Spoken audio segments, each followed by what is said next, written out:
बचपन के दो फ्रेंड्स को एक ही लड़के से प्यार हुआ, तो क्या अब इनकी फ्रेंडशिप सस्टेन होगी? आगे क्या होगा ये आज की हमारी मूवी सोलमेट जो 2016 की मूवी है, इसमें हम देखेंगे। अगर आपको वीडियो अच्छा लगता है तो प्लीज इसे लाइक और कमेंट जरूर कर दीजिएगा। अब बिना किसी देरी के एक्सप्लेनेशन स्टार्ट करते हैं। मूवी स्टार्ट होने पर हम हमारी मेन कैरेक्टर से मिलते हैं जिसका नाम है अंसान। अंसान के फ्रेंड जुलाई ने एक नॉवेल लिखी थी। इस पर एक प्रोडक्शन कंपनी मूवी बनाने वाली है। वो जुलाई को ढूंढ नहीं पा रहे थे, तो इसी वजह से अंसान से कांटेक्ट करते हैं। अंसान कहती कि जिस लड़की के बारे में बुक में लिखा हुआ है वो मैं नहीं हूँ। वो यहाँ झूठ कह रही थी। इसके बाद जब वो ट्रेन में ट्रैवल कर रही थी तो उसका फ्रेंड जय सिंह उसे मिला। ये लास्ट टाइम मिले थे तो अंसान की शादी होने वाली थी, पर वो कहती है कि मेरा ब्रेकअप हो गया। जय सिंह उससे और भी बातें करना चाहता था, पर अंसान उसे इग्नोर कर देती है। जय सिंह ने अपना नंबर उसे दे दिया। इसके बाद घर आकर वो जुलाई के नॉवेल को पढ़ना स्टार्ट करती है और हमें इनकी बचपन की स्टोरी पता चलती है। बचपन में अंसान एक दिन स्कूल में स्क्विरल लेकर आई थी। उसके पॉकेट से नीचे गिर गई और डायरेक्टली जुलाई के पास जाती है। इसी मूवमेंट से इन दोनों में दोस्ती हो गई थी। ये स्क्विरल लाने के लिए सबको स्कूल में पनिश किया गया। फिर ये दोनों गई और बिल्डिंग का फायर अलार्म बजा देती है। इसी तरीके से मिसयूज करते हुए इन दोनों की फ्रेंडशिप बहुत ही गाढ़ी हो गई थी। जुलाई हमेशा अंसान को अपने घर लेकर आती थी क्योंकि अंसान के फादर नहीं है। ये दोनों इतने अच्छे फ्रेंड्स थे तो एक साथ बात भी लेते थे। जुलाई की मदर को पता नहीं था कि अंसान के फादर नहीं है। ये मदर को सुनकर बहुत ही बुरा लगता है। अंसान की मदर हमेशा बिजनेस ट्रिप के लिए जरा दूर रहती है। वो अपनी मदर को इतना पसंद नहीं करती। इसके बाद जुलाई की मदर ने अंसान को अपनी बेटी की तरह ही प्यार दिया था। एक दिन स्कूल में अंसान को लेने के लिए उसकी मदर आई, पर उससे वो दूर दूर भागती है।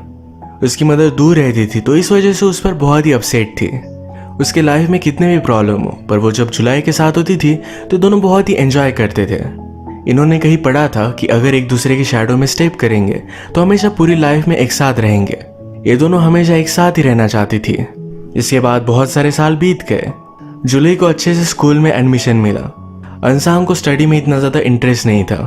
वो थोड़ी सी स्कूल करती है, थोड़ा सा जॉब करती है। इनकी फ्रेंडशिप अभी भी उतनी ज़्यादा गहरी थी। ये अलग अलग प्लेसेस घूमते थे। ये रात में कोई अगर प्लेस बंद हो तो डायरेक्टली उसके अंदर घुस जाते, पर कोई भी चोरी नहीं करते थे। जो भी चीज़ें उन्होंने ली इसके पैसे पे कर देते थे। जुलाई की फैमिली भी अंसान के साथ बहुत ही कंफर्टेबल थी। ये सब लोग एक ही फैमिली की तरह लगते थे। जुलाई की मदर को लगता है कि अंसान का सिर्फ लक खराब है, इसी वजह से उसकी लाइफ इस तरीके से है। ये बात अंसान को ज़रा सही नहीं लगती। आज रात ये दोनों अंसान के यहाँ स्लीप ओवर के लिए आए। सोते हुए अंसान अपना ड्रीम बताती है कि उसे बहुत ही रिच बनना है। उसका एक अच्छा हाउस होगा, उसकी लाइफ परफेक्ट होगी। यहाँ बातों बातों में जुलाई ने कहा कि उसे एक लड़का बहुत ही पसंद है। ये सुनने के बाद अंसान उसे प्रोटेक्ट करना चाहती थी कि उसका दिल ना टूटे। नेक्स्ट डे डायरेक्टली उस लड़के को ढूंढती है। इसी लड़के का नाम था जयमिंग। ये हैंडसम है, तो अंसान उसके पास जाती है और कहती है तुम हैंडसम हो, बहुत सारी लड़कियां तुम्हें भाव देती होंगी, पर मेरे फ्रेंड को तुम पसंद आए हो, उसे मना मत करना। ये एक तरीके से धमकी ही थी। जयमिंग इस बात से इंट्रिग्ड हो गया। अंसान जहाँ भी जा रही थी उसका वो पीछा करता है। फाइनली अंसान अपने एक बॉयफ्रेंड के साथ वहां से चली गई। आज के दिन लाइब्रेरी में जयमिंग से जुलाई मिली। ये एग्जाम में एक दूसरे के आगे पीछे बैठते थे, तो बुक्स के रिलेटेड जरा डिस्कस करते हैं। जुलाई को एक बुक मिल नहीं रही थी, तो जयमिंग ने उसे दिलाने के लिए मदद कर दी। जुलाई उसके पास आई, उसके गाल पर किस करती है। इसके बाद ये दोनों कपल बन गए थे। जुलाई जयमिंग की भी शैडो में चलती है, यानी कि उसके साथ हमेशा रह सके। एक दिन ये दोनों हैंग आउट करते हुए अंसान के पास आए। अंसान एक बार में काम करती थी और यहीं पर उसका बॉयफ्रेंड भी प्ले करता था। जुलाई जरा वॉशरूम गई तो जय सिंह और अंसान ने दोनों बात करते हैं। अंसान जयमिन से पूछती है तुम्हें जुलाई में क्या अच्छा लगता है। जयमिन कहता है कि मुझे उसमें सब अच्छा लगता है। अंसान ने पूछा तुम उसे किस हैंड से होल्ड करते हो। इन दोनों ने राइट हैंड आगे किया और एक दूसरे का हैंड होल्ड कर लेते हैं। क्लियरली इन दोनों में फर्स्ट मीटिंग के बाद जरा केमिस्ट्री डेवलप हो रही थी। इसके बाद जुलाई यहाँ पर आई, पर तभी अंसान का बॉयफ्रेंड उसके लिए गाना डेडिकेट करता है। जुलाई कहती कि यह सब क्या है। अंसान ने कहा कि वो मुझे बहुत ही प्यार करता है। वो चाहता है कि मैं भी उसके साथ कंट्री घूमूं। जब तक मैं उसे हाँ नहीं कहती तब तक हर सॉन्ग वो मुझे डेडिकेट करने वाला है। इसके बाद अगले दिन ये सब मिलकर माउंटेन के टेम्पल पर जा रहे थे। माउंटेन चढ़ते चढ़ते जुलाई बहुत ही थक गई। वो कहती है तुम दोनों आगे जाओ, वो जरा आराम कर कर ऊपर आएगी। वो दोनों फिर ऊपर जाकर प्रे करते हैं। अंसान ने जयसिंह से कहा कि तुम बहुत ही अजीब हो, तुम गॉड पर बिलीव नहीं करते, पर फिर भी चलते चलते इतने ऊपर आए। जयसिंह कहता है कि अगर आप बिलीव नहीं भी करते फिर भी आपको रिस्पेक्ट देनी चाहिए। उसने अपने गले से लॉकेट निकाला। वो कहता है कि जब मैं छोटा था तो बहुत ही बीमार पड़ गया था।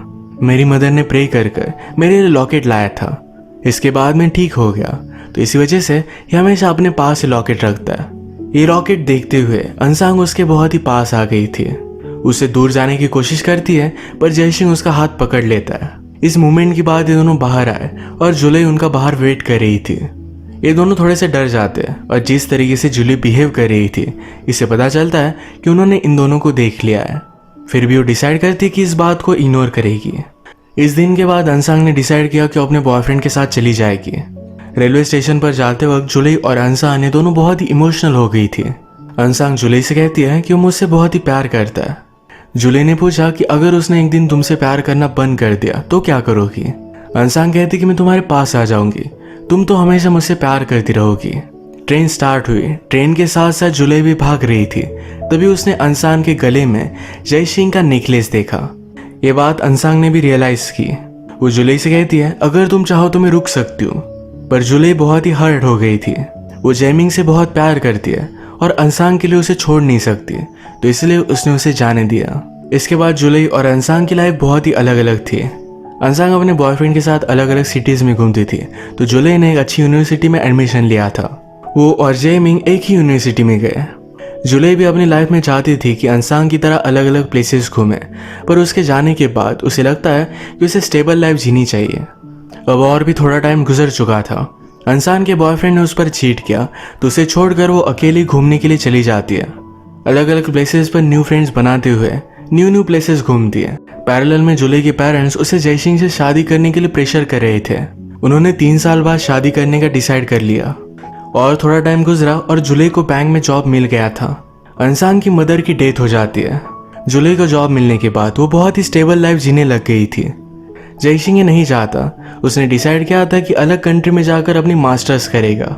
वो जुलाई को प्रॉमिस करके जाता है कि जब 2 साल बाद वो लौटेगा तो ये दोनों शादी कर लेंगे। जयमिंग के जाने से जुलाई बहुत ही हार्ट ब्रोकन हो गई थी।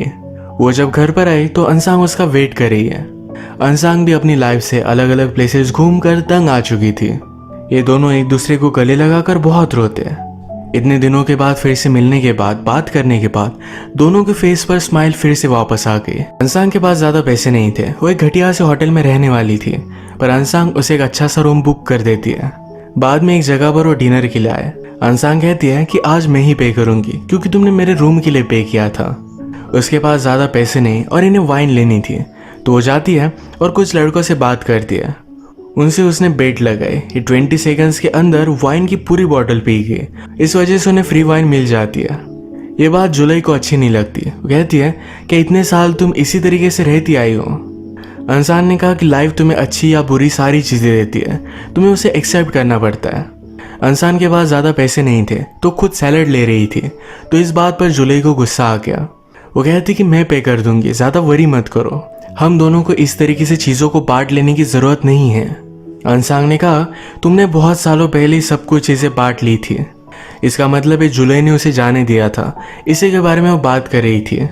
जुलाई भी गुस्सा हो गई। वो कहती है तुमने भी मेरे लिए जो भी लेटर लिखा उसके नीचे हमेशा तुमने जयसिंह के बारे में पूछा था। उसने तुम्हें जो लॉकेट दिया था ये तुम अभी भी पहन रही हो। इन सब बातों की वजह से इन दोनों में फाइट हो गई। अंसांग फिर गुस्से में यहाँ से चली जाती है। इस सीन के बाद और भी थोड़ा सा टाइम गुजर चुका है। एक ऑफिस में जयसिंह और अंसांग मिलते हैं। अंसांग अपनी प्रीवियस लाइफ से तंग आ चुकी थी, तो यहाँ पर उसने एक स्टेबल जॉब ले लिया था। वो कहती कि अब मैं शादी भी करने वाली हूँ। उसका बॉयफ्रेंड मैरिड था, पर वो अपनी वाइफ को डिवोर्स देने वाला है। उसने जयसिंह से अंसांग के बारे में पूछा। वो कहता है कि हम दोनों सही है, कोई भी प्रॉब्लम नहीं। जयसिंह से मिलने के बाद अंसांग जब बाहर आई तो एक गाड़ी का एक्सीडेंट हो गया था। यह एक्सीडेंट उसके बॉयफ्रेंड का ही हुआ है। इस वजह से वो बहुत ज्यादा डिस्टर्ब थी। पैरेलल में हम देखते हैं कि जुलाई जयसिंह से बात करना चाहती थी, पर आजकल वो बिजी है तो उसे पूरी तरीके से इग्नोर करता है। वो अपनी रिलेशनशिप को लेकर बहुत ही इनसिक्योर हो रही थी। वो एक दिन डायरेक्टली जयसिंह के घर पर पहुंच गए, तो जयसिंह अंसांग को अपने घर लेकर जा रहा था। बॉयफ्रेंड के मरने के बाद अंसांग हार्ट ब्रोकन थी। उसके पास रहने के लिए घर भी नहीं था, तो इसलिए जयसिंह ने उसे हेल्प की थी। इन सारी बातों से जुलाई बहुत ज्यादा गुस्सा हो गई थी। वो उसे कहती कि तुम्हें क्या लगता है जयसिंह तुमसे प्यार करता है? उसे सिर्फ मैं ही अच्छी लगती हूँ। जिस तरीके से तुम्हारी लाइफस्टाइल थी, उस लाइफस्टाइल में किसी भी आदमी ने तुमसे प्यार नहीं किया। वो सिर्फ तुम्हारा यूज कर रहे थे। इस वर्ल्ड में तुम्हें कोई भी प्यार नहीं करता। तुम मेरी फ्रेंड थी, मैंने तुम्हें सब कुछ दिया, पर तुम मुझसे मेरा प्यार नहीं छीन सकती। इसके बाद जूली ने जयसिंह से बात की। कहती है, मैं 1 मंथ तक तुम्हारा वेट करूंगी। अगर तुम वापस आए तो हम शादी करेंगे, और नहीं आए तो ठीक है। आज रात जयसिंह अपने माइंड को क्लियर करने के लिए रनिंग कर रहा था। अंसांग भी उसके साथ आए। जयसिंह ने उसे कहा कि अब मैं तुमसे नहीं मिल सकता, हम दोनों को बहुत पहले स्टॉप हो जाना चाहिए था। अंसांग ने फिर जयसिंह का लॉकेट उसे वापस कर दिया और वो यहाँ से चली जाती है। हम मूवी को फिर से प्रेजेंट में देखते हैं। ये जो स्टोरी अब तक चल रही थी ये जूली ने लिखी हुई है और अंसांग उसे पढ़ रही थी। वो पढ़ते पढ़ते ही सो जाती है। तभी हम देखते हैं कि अंसांग की डॉटर उसके पास आई। ये लैपटॉप को बंद कर देती है। फिर से हमारी फ्लैशबैक में स्टोरी कंटिन्यू होती है। इनके झगड़े के बाद जयसिंह जूली से मिलने के लिए आया। वो कहता है कि मैंने एक अपार्टमेंट रेंट की है, मैं चाहता हूँ हमेशा पूरी लाइफ तुम मेरे साथ ही रहो। जूली ने कहा कि ये सब बहुत ही एक्सपेंसिव होगा। जयसिंह अपना अकाउंट उसे दे देता है। कहता है, मेरा सब कुछ अब तुम्हारा ही है। इसके बाद ये दोनों बहुत खुश थे। इनकी शादी का डे आया पर जयसिंह वहां से भाग गया था। इसे जूली को बहुत ही शौक लगा, पर वो अपनी लाइफ के साथ अब कुछ भी कर सकती थी, फ्री थी। वो डिसाइड करती है कि उसे भी अंसांग की तरह अलग अलग प्लेसेस घूमना है, जो हमेशा से चाहती थी। उसकी मदर ने कभी उसे सपोर्ट नहीं किया था, पर अब कहती है कि एक औरत की लाइफ हार्ड होती है, पर मैं चाहती हूँ तुम्हारी लाइफ कभी भी हार्ड ना हो। उसने उसे सपोर्ट किया। फिर अंसांग जिस जिस प्लेसेस पर घूम कर आई थी, ये सारे प्लेसेस पर जूली घूमती है। फाइनली एक दिन वो अंसांग से मिलने के लिए आई। अंसांग का अब भी एक स्टेबल जॉब है, एक अच्छा घर है जहाँ पर वो अपने बॉयफ्रेंड के साथ रहती है। ये दोनों अब शादी भी करने वाले थे। उसका बॉयफ्रेंड भी बहुत ही स्वीट था। ये दोनों मिले, हैंग आउट किया और इसके बाद जूली यहाँ से जा रही थी। अंसांग चाहती थी कि जूली उसके साथ ही रुके और जूली चाहती थी कि अंसांग उसके साथ वर्ल्ड घूमे, पर ये पॉसिबल नहीं था। इसके बाद फिर से प्रेजेंट में अचानक से जयसिंह को अंसांग की डॉटर का कॉल आता है। ये दोनों एक कैफे में मिले। अंसांग की डॉटर जयसिंह से पूछती है, क्या तुम मेरे फादर हो? मेरे मदर ने जो भी लेटर्स लिखे हैं इसके नीचे तुम्हारे बारे में उसने पूछा हुआ था। जयसिंह को ये बात बहुत ही फनी लगती है। अंसांग के डॉटर ने उसे एक बुक दिखाई। ये कहती है कि मेरी मदर ने लिखा है। जयसिंह कहता है कि तुम्हारी मदर ने नहीं, उसके फ्रेंड जूली ने लिखा है। अंसांग की डॉटर कहती कि नहीं, मेरी मदर जूली के नाम से लिखती है। इस बात से जयसिंह को शौक लगा और तभी यहाँ पर अंसांग आ गई थी। अंसांग की डॉटर को घर पर छोड़ने के बाद ये दोनों बात करते हैं। जयसिंह कहता है, तुमने नॉवेल में जो एंडिंग की है ये जरा अलग की है, अब सच क्या हुआ ये मुझे बताओ। अंसांग उसे कहती है कि जब जूली मुझे मिलने के लिए आई थी तब उस वक्त वो प्रेग्नेंट थी। एक्चुअल में जयसिंह वेडिंग से भाग गया क्योंकि जूली ने उसे कहा था। जूली ऐसे आदमी के साथ नहीं रहना चाहती थी जो उसे पूरी तरीके से प्यार नहीं करता। उस दिन जूली और अंसांग ने सारी चीजों पर बात की थी। जूली कहती कि मुझे हमेशा से पता था तुम दोनों एक दूसरे से प्यार करते हो। मैं बहुत ही सेल्फिश थी, मैंने तुम्हें तब बहुत ही हेट किया था, पर अब नहीं करती। अंसांग ने पूछा कि तुम अब यहाँ क्यों आई हो? वो कहती कि जब मुझे पता चला कि मैं प्रेग्नेंट हूँ तो अपना सा मुझे सिर्फ तुम्हारे पास आना ही लगा। इन दोनों ने एक दूसरे को माफ कर दिया था। इसके बाद जूली की डिलीवरी होने तक ये दोनों एक साथ ही रही। बेबी की डिलीवरी के बाद जूली अचानक से वहाँ से चली गई। उसे कॉल कर कर कहती है कि वो अलग लाइफ चाहती थी, वो बेबी के साथ स्टक नहीं रहना चाहती। उसे पता है कि अंसांग उसके बेबी का अच्छा सा ख्याल रखेगी। ये सब सुनने के बाद जयसिंह की आंखों में भी आंसू आ गए। वो अंसांग से परमिशन लेता है कि क्या मैं मेरी डॉटर से मिल सकता हूँ, और अंसांग ने भी उसे हाँ कहा। ये जो सब कुछ उसने उसे बताया था ये भी सब कुछ झूठ था। एक्चुअल में जब जूली ने अपने बेबी को बर्थ दिया तभी उसकी डेथ हो गई थी। उस दिन अंसांग बहुत रोई थी। वो अपने फ्रेंड को इस तरीके से सैड एंडिंग नहीं देना चाहती थी। वो अपने माइंड में अपने फ्रेंड को हमेशा फ्री देखती है, अलग अलग प्लेसेस घूमता हुआ खुश देखती है। तो इसी वजह से अपने नॉवेल में उसने जूली को एक हैप्पी एंडिंग दी। ये नॉवेल एक तरीके की उसकी मेमोरी में उसने लिखा था। वो फाइनली अपने नॉवेल में लिखती है कि हम दोनों ने एक दूसरे को जीने का तरीका सिखाया। अंसांग लिखती है कि मैंने जूली को सिखाया कि फ्री कैसे रहते हैं, उसने मुझे सिखाया एक स्टेबल लाइफ क्या होती है। अंसांग आज भी अपनी शैडो में जूली को ही पाती है। वो हमेशा उसकी लाइफ का पार्ट रहेगी। उसकी बेटी को अपनी ही बेटी मानती है। और इसी के साथ ये मूवी एंड हो जाती है। ये मूवी हमें एक बहुत ही ब्यूटीफुल सी फ्रेंडशिप दिखाती है, इमोशनल कर जाती है। इसी नोट पर आज का वीडियो हम खत्म करते हैं। अगर आपको अच्छा लगा तो प्लीज़ इसे लाइक और कमेंट ज़रूर कर दीजिएगा। मैं बहुत सारी मूवीज़ लेकर आता रहता हूँ, तो प्लीज़ इस चैनल को सब्सक्राइब कर दीजिए और बेल नोटिफिकेशन आइकन दबाने मत भूलिएगा। हम फिर से मिलेंगे और एक नई मूवी के साथ। तब तक के लिए थैंक यू और आप अपने आप का ख्याल रखिए।